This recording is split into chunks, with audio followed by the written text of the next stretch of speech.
Gram panchayat सिसवा से पूर्व प्रधान महबूब भैया का चुनाव चिन्ह कार। तो याद रखें साथियों, कार वाले खाने पे मोहर लगाकर विजयी बनाएं और अपने गांव का फिर से प्रधान बनाएं। महबूब भैया का कहना है, ना जात चाहिए ना जमात चाहिए, ना जात चाहिए ना जमात चाहिए, हमें तो हर वर्ग का साथ चाहिए, हमें तो हर वर्ग का साथ चाहिए।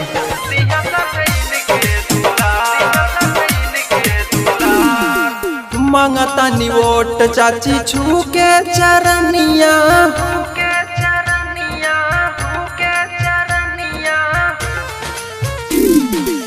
मांगता नी वोट चाची छू के चरनिया, दे दिया अपन दुलार। महबूब भैया लेके हैं अब की कार, हे चाची गरीबवन के दी है दुलार, हे चाची गरीबवन से करेला प्यार, हे दादी अब की दिया सब इनके दुलार। हमारे महबूब भैया का कहना है, ना पद बड़ा होता है ना कद बड़ा होता है, ना पद बड़ा होता है ना कद बड़ा होता है, जो गरीबों के सुख दुख में खड़ा हो वो सबसे बड़ा होता है, जो गरीबों के सुख दुख में खड़ा हो वो सबसे बड़ा होता है। तो याद रहे साथियों, 26 तारीख को चुनाव चिन्ह कार वाले खाने पे मोहर लगाकर फिर से एक बार महबूब भैया को विजयी बनाएं और अपने गांव का विकास कराएं। ग्राम सभा सिसवा के होई खूबे काम हो, महबूब भैया जाबा बनी है प्राधान हो।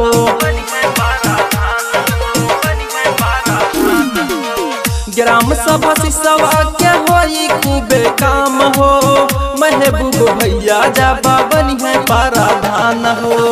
वादा जवन कैले इतका के निभाई है, याद रखिया चुनाव चिन्ह कार। महबूब भैया लेके हैं अब की कार, हे चाची गरीबवन के दी है दुलार, हे चाची गरीबवन से करेला प्यार।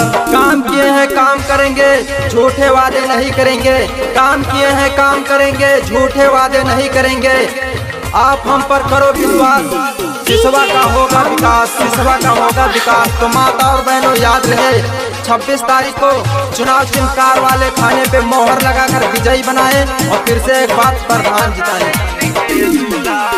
महबूब भैया बाड़े सिसवा के शान हो, किया सोयमित देखा जोड़ा तारे हाथ हो।